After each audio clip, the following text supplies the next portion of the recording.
Muy buenas a todos. En el vídeo de hoy vamos a analizar la empresa Nike, que bueno, ha caído un 60% desde máximos y justo hoy ha sacado sus resultados y la acción ha subido un 10%, ¿no? En este vídeo empezaremos pues analizando el negocio y el contexto actual, por qué de esta caída. Luego pasaremos a un análisis financiero para saber pues la salud de la empresa, los márgenes que tiene, etcétera, ¿no? Y luego ya pasaremos a un análisis más cuantitativo donde analizaremos el rendimiento histórico, las sinergias que pueda tener el incluir Nike en cartera en combinación con el SP500 en términos de diversificación y finalmente para los inversores interesados en invertir en Nike el cómo hacerlo. También deciros que he publicado un informe estadístico completo en el Club de Inversión Sensata al cual podéis acceder a través del link que os voy a dejar aquí arriba o en los comentarios. Antes de empezar con el vídeo me gustaría invitaros al Club de Inversión Sensata. Aquí publicamos informes y análisis exclusivos sobre posicionamiento de mercado, qué están comprando los grandes inversores como Ray Dalio, Warren Buffett y Stanley Druckenmiller. También hablamos sobre fondos de inversión, actualidad económica y cultura financiera. Además, en este club podéis interactuar y conocer a otros inversores. Si estáis interesados en uniros, lo podéis hacer a través del código QR que veis en pantalla o con el link de los comentarios. Seguimos con el vídeo. En cuanto al negocio y contexto actual, bueno, todo el mundo conoce el negocio de Nike, ¿no? Al final, pues diseñan, distribuyen y venden ropa deportiva a escala internacional. ¿Y por qué ha bajado un 70%, un 60% desde máximos, ¿no? Pues esta empresa marcó máximos en el año 2022, ¿vale? Y desde ese entonces ha ocurrido pues una serie de eventos, ¿no? Primero que han tenido una mala gestión de inventario. ¿Por qué? Porque en el COVID las cadenas de suministro se vieron gravemente afectadas, se interrumpió el suministro, Nike se quedó sin inventario y como reacción natural lo que hicieron es nada más acumular, acumular, acumular. ¿Qué pasó luego? Que se desembotelló todo esto, ya no había problemas de suministro y Nike se encontró con un montón de inventario por vender. ¿Qué ha pasado? Que para reducir este inventario, ¿no? Que tiene un coste de almacenaje, pues han tenido que reducir precios. Por lo tanto, esto tiene un impacto negativo en los márgenes, ¿no? Y al final el precio de la acción se mueve por beneficios. Si una empresa es capaz de generar beneficios al accionista, pues va a haber más demanda por esta acción, ¿no? Y en este caso, al reducirse los márgenes, pues esto tiene una presión negativa sobre el precio de la acción. Luego también ha habido un aumento de costes por tema de aranceles, que otra vez afecta a los márgenes. Como ya sabemos, Nike fabrica sobre todo en Vietnam y en países subdesarrollados, ¿no? Y al final Trump lo que quiere es que fabriquen en Estados Unidos. Pero claramente la producción en Estados Unidos, la mano de obra es muchísimo más cara, ¿no?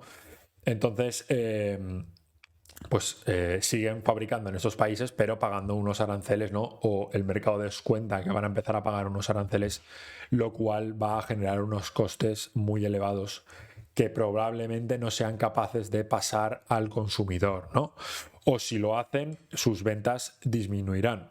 Entonces es o bajan los márgenes o baja las ventas.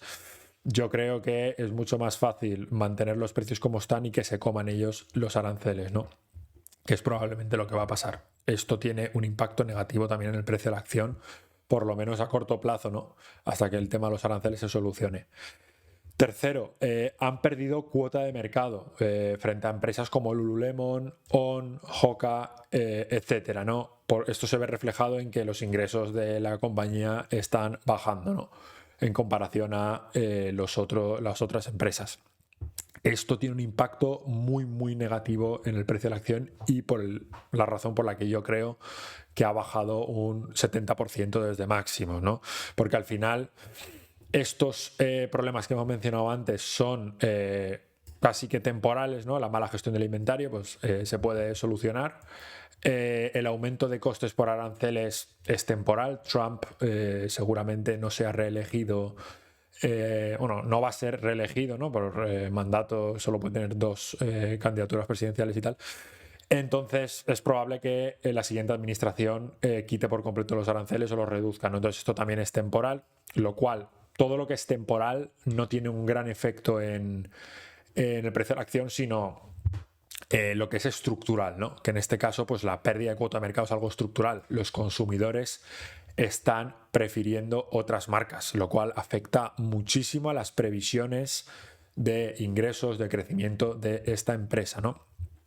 Y luego se suma también la incertidumbre en la directiva del negocio, ¿no? Tenemos un nuevo CEO después de la caída del 60-70% de Nike, ¿no? Estos últimos años, pues los accionistas han decidido reemplazar al directivo, al CEO, y poner a uno nuevo. Y bueno, no se sabe muy bien si va a poder ejecutar, si le va a poder dar la vuelta a Nike.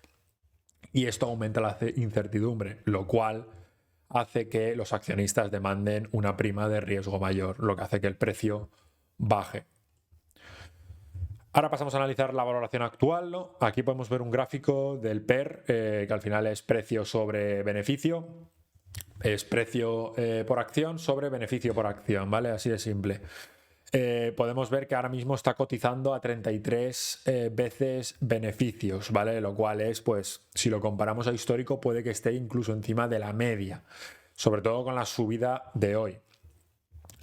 Normalmente, pues, ha solido cotizar entre 20 y 30, ¿no? Un 33 podría ser por encima.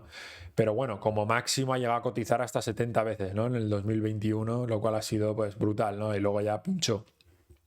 Y analizando la calidad del negocio, ¿no? Que esto lo podemos ver, pues, con el retorno sobre el capital invertido. ¿Por qué me gusta mucho esta métrica, ¿no? El ROIC. ¿Por qué? Porque tiene en cuenta el patrimonio neto y la deuda financiera, ¿no? Al final, cómo de eficiente es el CEO o el equipo que gestiona esta empresa en invertir el dinero que tienen disponible, ¿vale? Ellos están generando un 18% de ROIC al año. Esto es a fecha del tercer trimestre de 2024, que eran los datos que tenía en TradingView. La verdad que esta tasa de retorno sobre el capital invertido está muy bien, ¿no? O sea, están consiguiendo un 18%, es una barbaridad. Lo cual quiere decir que, pues bueno, la directiva, pues... es bastante buena sacándole un rendimiento, ¿no? Al final tú les das 1 euro y te sacan 17 céntimos, 18 al año, lo cual es muy bueno. ¿Qué pasa? Que esto está en precio, ¿vale? O sea, está cotizando a 33 veces beneficios, ¿vale? Digamos que esta calidad está en precio. Igualmente, cuando estaba a 70 veces, también era un negocio de mucha calidad, pero en precio. Entonces, ¿qué puede pasar? Que las expectativas cambien y entonces corrija ese múltiplo, ¿no? Que es lo que vimos que pasó en 2021. No porque sea un negocio muy bueno y de mucha calidad quiere decir que esté barato o sea una compra, ¿no? Porque todo depende, todo tiene un precio, ¿no? Y al final el que te lo está vendiendo lo sabe. Y luego ya, pues, en cuanto a margen bruto, podemos ver que es un 41%, aquí es donde se nota, ¿no? Que tiene una mano de obra muy barata y pues venden productos con un marketing muy bueno, etcétera, y se lo pueden vender al consumidor a pues bastante más caro de lo que compran, ¿no? Eso da lugar a un 41% de margen bruto. Pero luego si nos fijamos en el EBITDA, tan solo tienen un 8,36%, ¿no? Que va pues mucho, ¿no? Un 32% de caída del margen bruto al EBITDA, lo que nos quiere decir que tienen muchísimo gasto operativo. El funcionamiento tanto como empleados, como marketing, gastan mucho dinero ahí para conseguir ventas. Y pues se les acaba quedando un margen EBITDA del 8%. Al final un margen EBITDA del 8% quiere decir que tienen mucha competencia y si nos fijamos, este margen ha ido cayendo, ¿vale? En el segundo trimestre del 2024, pues ahora ha ido bajando, ¿no? Ha ido consistentemente bajando desde el 2023, ha ido en picado hacia abajo, ¿vale? Esto es muy negativo para el precio de la acción porque señala una tendencia bajista en márgenes, lo cual perjudica mucho al final el beneficio. Pero de todas, bueno, ese retorno sobre el capital invertido es muy bueno, pero el EBITDA está bajando, ¿no? Entonces, ahí es donde tenemos pues un conflicto, ¿no? Igual está cotizando por encima de su media en PER, y bueno, digamos que puede que no haya ahí mucho margen, ¿no? Y en cuanto al balance de situación, que esto es muy útil para ver la salud financiera del negocio, si es posible que quiebre, si no, ¿no? Para, bueno, más o menos calcular pues la posible pérdida que pueda tener la acción, ¿no? Hemos visto aquí, bueno, aquí lo que se utiliza es, ¿puede irse a cero o no? Está a 71. Entonces, si el balance de situación es bueno, la probabilidad de que se vaya a cero es bastante baja, ¿no? Y en este caso podemos ver que tienen una deuda financiera de 11.000 millones de dólares, bueno, 12.000 millones de dólares, pero tienen una caja de 10.000 millones de dólares. O sea, realmente la deuda neta es de 1.000 millones. Y si vemos cuánta caja genera este negocio al trimestre, pues está generando en un trimestre, ya te podría pagar toda la deuda que tiene, ¿vale? Porque generan en el último trimestre que tenemos aquí en TradingView, en los datos, han generado 1.790 millones de dólares. Entonces, o sea, digamos que entre la caja que tienen ya y lo que generan de flujo operativo, ¿vale? En un trimestre podrían pagar toda la deuda. O sea que la deuda financiera en esta compañía no es un problema, ¿no? No habría riesgo de quiebra a corto plazo. Y en cuanto a, digamos que tienen, a ver, digamos, aquí podemos ver que Cash from Operating Activities, otra vez la caja que generan flujo operativo en un trimestre bueno, ya lo he comentado antes, casi 2.000 millones de dólares. Y de intereses solamente pagan 77 millones de dólares, ¿vale? O sea, y luego un EBITDA de 1.000 millones. O sea, están generando 10 veces lo que pagan de intereses, ¿no? Digamos que el riesgo de quiebra en este negocio es muy bajo. Puede que dejen de vender tanto y tal, y la valoración, pues 33 veces beneficio sea muy alta, ¿no? Pero bueno, no creo que sea un negocio que vaya a la quiebra. Y aquí ya pasamos a analizar el rendimiento histórico, donde, bueno, este gráfico nos muestra el rendimiento acumulado desde 1980 hasta hoy frente al SP500. Bueno, como ha sido un rendimiento acumulado tan alto por parte de Nike, el SP500 se quedaba corto, ¿no? Casi que ni se ve, ¿no? En la gráfica. Y aquí podemos ver, pues, que en los últimos 3 meses Nike lo ha hecho mejor que el SP. En el último año Nike ha bajado un menos 1,94 frente a una ganancia del 9 del SP. Y bueno, a 3 años lo ha hecho mucho peor, menos 37, 5 años lo mismo, pero el acumulado es de un 30 y casi un 40.000%, ¿vale? O sea que por cada, o sea, una barbaridad. Y luego del SP el acumulado de 1980, sin incluir dividendos, ¿vale? En este caso es de un 4.407%, ¿vale? En Nike, por ejemplo, tampoco he incluido los dividendos, ¿vale? Que se tendrían que sumar, ¿no? Al final. Y aquí lo mismo, ¿vale? Sin incluir dividendos en todo este análisis, aquí lo que analizamos es el comportamiento del precio, ¿no? Cuánto rendimiento nos ha dado en un año, ¿no? A diferentes periodos. Es lo que quiere decir este gráfico, nos ayuda a analizar cómo de consistente es Nike dándonos retornos a un año. Y bueno, si por ejemplo queremos interpretar este gráfico, ¿no? Pues sería, mira, a final del 2014, Nike, si hubiésemos invertido hace un año, a final del 2014, nos hubiese dado un retorno del 60% frente a un retorno, digamos, del 20% del SP, ¿no? Y si nos fijamos, Nike pues tiene una media del casi el 20% de retorno, que estaría en base al igual por aquí, ¿vale? Que es la línea roja esta que estoy dibujando, y una desviación del 35, casi 36%, ¿no? Frente a un 16% del SP. Vale, tiene una volatilidad mucho más elevada, pero un retorno bastante elevado, ¿no? En comparación al S&P. El S&P tiene un retorno medio del 10 en el periodo analizado. ¿Qué quiere decir la volatilidad? Pues básicamente es la dispersión que se ve entre la línea roja, que habíamos dicho que era la media, y el retorno real que ha tenido a un año vista, ¿no? Que en este caso es la diferencia entre la línea roja y la línea negra. Y cuanto menor sea la dispersión, más probable es que el retorno sea un 10, porque aquí podemos ver que rara vez ha sido un 10, ¿no? De una dispersión enorme. O sea, solo ha sido un 10 cuando la línea negra ha cruzado la roja, tanto para arriba como para abajo. Todo el resto del tiempo ha sido un más 50 o un menos 50, etcétera, ¿no?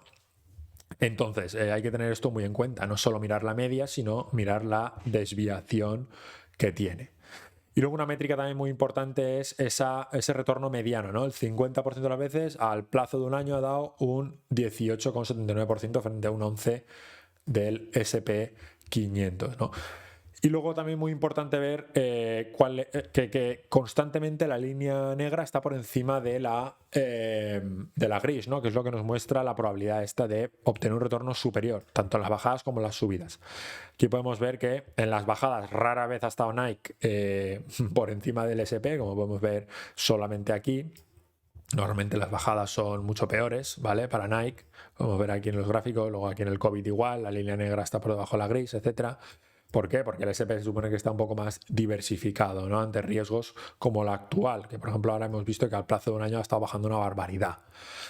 Y luego de retornos máximos y mínimos, pues bueno, Nike tiene un retorno máximo al plazo de un año de un 157%, ¿vale? Que es básicamente multiplicar por 2,5 veces tu dinero en un año, frente a un 74% del S&P. Y de retorno mínimo, pues ha tenido un retorno mínimo del menos 61 frente a un menos 49% del S&P, ¿no? Pues sube mucho más, pero también baja más.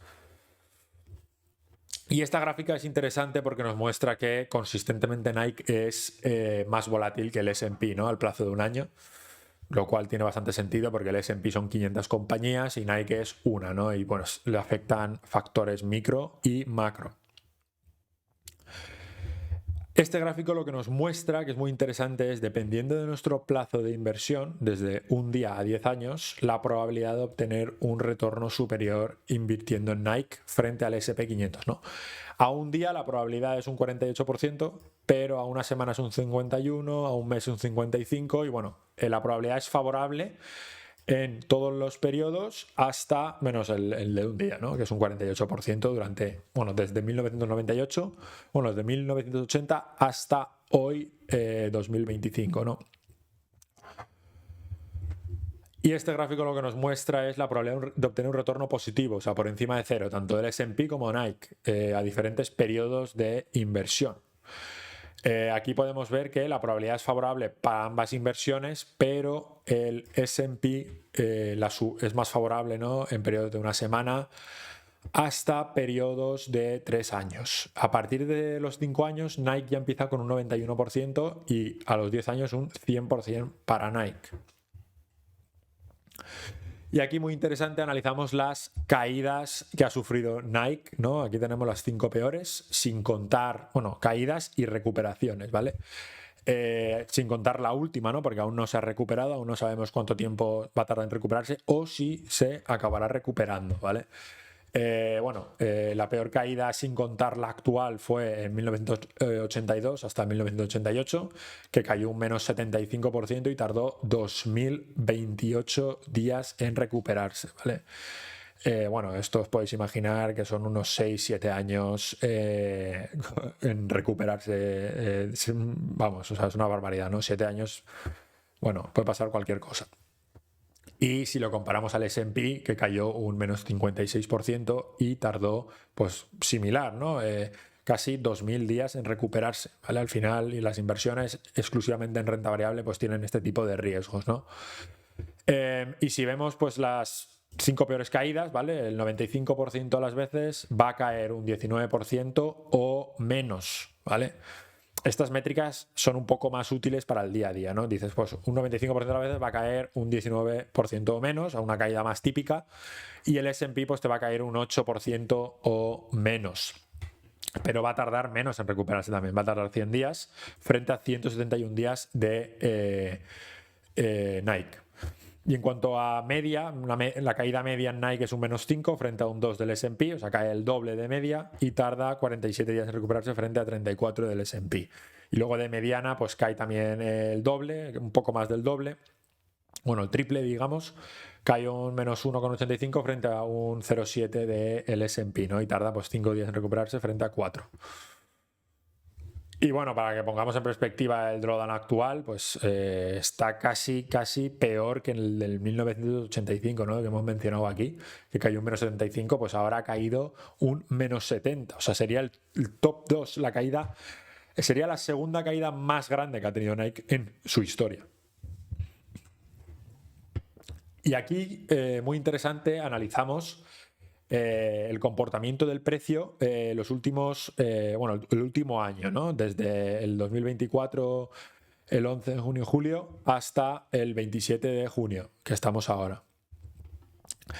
Podemos ver que ha tenido comportamientos similares en el pasado, como podemos ver aquí. Ha tenido, bueno, pues el más parecido fue el del 2008 al 2009, que claramente esto no fue mucha culpa de Nike, sino fue un shock global, ¿no? Tuvimos la recesión causada por el crash del mercado inmobiliario, ahí hubo un problema de liquidez, la demanda desapareció y bueno, Nike pues pinchó, ¿no? Y es la línea azul que podemos ver, ¿no? Tiene un comportamiento muy similar al actual. Cosa que ahora no tiene mucho que ver, porque el impacto actual es micro, no es macro. Pero lo interesante que nos muestra este gráfico es qué pasó después, ¿no?, de estas caídas tan similares, que nos puede dar una pista hacia dónde va el precio actual, ¿vale? Entonces, ¿qué he hecho? Pues he visto el rendimiento posterior a estas caídas tan similares que ha habido. Y bueno, si sacamos una media de todos estos rendimientos que pasaron después de estas caídas, pues nos sale que a un año de media el precio de la acción debería revalorizarse un 20%, ¿vale? Si sigue un patrón similar a el histórico. Lo cual muestra pues que la estadística es favorable si nos fijamos en estos indicadores, ¿no? Pero claro, siempre es muy importante analizar el por qué cayó en cada uno de estos escenarios, ¿no? Porque aunque el precio se comporte de manera similar, en mi opinión es más interesante el mirar los fundamentales para saber si son similares o no. Si los fundamentales también cuadran, pues es mucho más probable que en vez de seguir la media, pues siga uno más similar, ¿no?, que también cuadran los fundamentales. Pero bueno, en casi todos los casos ha acabado positivo, ¿no? Menos en la línea verde, que fue del año 2000 al 2001, y en la línea naranja, ¿no?, al plazo de un año, que fue del 2022 al 2023, que también fue a negativo tras una subida de más o menos el 10%. Aquí lo que he hecho es calcular el rendimiento mediano futuro, ¿vale? Dependiendo de la caída que ha tenido históricamente, ¿no? O sea, si Nike estaba entre un 0 y un -5, a 3 meses, un año, 3 años, 5 años, ¿cuál ha sido su retorno mediano, ¿no? En este caso estamos en un -50% de caída o más, ¿vale? ¿Cuándo ha estado Nike en un -50 o más? Pues ha estado 944 días desde que empezó a cotizar, ¿no? Un 8% del tiempo. Y a 3 meses, cuando ha estado en un -50 o más, el rendimiento mediano, o sea, el 50% de las veces, a 3 meses se ha revalorizado un 6,16%. A un año, un 41%. A 3 años, un 111%. Y a 5 años, un 470%, ¿vale? Esto es estadístico, ¿vale? No es tomárselo al pie de la letra y nada. Al final esto es el retorno mediano. Esto también tiene desviación. Aquí lo que hemos dicho es el 50% de las veces ha tenido un retorno superior, ¿vale? O inferior. O sea, esto es justo el 50% de las veces. Lo cual puede que pase, puede que sea superior, puede que sea inferior, pero bueno, también hay que tener muy en cuenta el contexto actual, que habría que mirar si esto ha ocurrido en el pasado o no en términos de fundamentales, ¿no? El tema de el CEO que han cambiado, los aranceles, los competidores quitándole cuota de mercado. Bueno, esto yo creo que va a influir más, pero bueno, de todas maneras, la estadística es favorable, ¿no? Podemos ver que sí que la estadística, por ejemplo, si cae un 30%, está entre un 30 y un 40, ¿vale? A 3 meses la estadística no es favorable, o sea, de media te cae más, ¿vale? Pero bueno, a un -50 hemos visto que sí que es favorable. Y aquí ya pasamos a analizar las sinergias con el S&P, ¿no? La correlación. ¿Por qué mido la correlación? Porque es el KPI, lo más importante a la hora de diversificar tu cartera, ¿no? Para los que no sepan lo que es la correlación, va de 1 a -1, y si es 1 es que ambos activos suben al mismo tiempo. Si es -1 es que los activos se mueven, cuando uno sube, el otro baja, ¿no? Siempre. Y si está entre -1 y 1 es, bueno, si está en 0 es que se suben y bajan aleatoriamente, ¿no? Entonces, cuanto más baja sea la correlación, mejor para diversificar, ¿no? Porque en una caída uno baja, el otro sube y te compensa y te mantiene neutro, ¿no? Entonces aquí lo que hemos hecho es calcular diferentes combinaciones de Nike y S&P en cartera de pesos, ¿vale? Cada circulito pues es una combinación de pesos, intentando encontrar una cartera con el máximo retorno posible con la menor volatilidad, que hemos dicho que la volatilidad era incertidumbre de conseguir ese retorno, ¿no? Entonces podemos ver que lo que maximiza ese retorno y minimiza la volatilidad es más o menos 42% en Nike, 58% en el S&P, ¿no? Y podemos ver que eso, el Sharpe Ratio, que al final es retorno sobre volatilidad, por cada unidad de volatilidad, ¿cuánto retorno me das? Vemos que se maximiza aquí, ¿no? Que es cuando la segunda, bueno, la primera derivada empieza, bueno, es cero y ya empieza a bajar, que se puede ver pues en la segunda derivada, ¿no? Cuando se marca un máximo en términos de Sharpe Ratio. Y finalmente, para los inversores interesados en invertir en Nike, pues yo os recomiendo hacerlo a través de Interactive Brokers, que es, bueno, es un broker que igual no es más para profesionales y tal, pero bueno, lo están haciendo muy intuitivo ahora para cualquier tipo de inversor. Y pues las comisiones y tal, en mi opinión, son las mejores. Tienes todo tipo de productos financieros y bueno, eso sería todo. Cualquier duda, sugerencia la podéis dejar en los comentarios. Aparte, podéis agendar una llamada conmigo totalmente gratuita a través del código QR que veis en pantalla. Y bueno, os invito a que os unáis al Club de Inversión Sensata si no os queréis perder ningún análisis o incluso votar el próximo análisis que queréis que haga. Eso ha sido todo. Gracias por vuestra atención. Espero que os haya ayudado, hayáis aprendido. Agradezco pues eso, recomendaciones, likes y comentarios. Gracias y un saludo.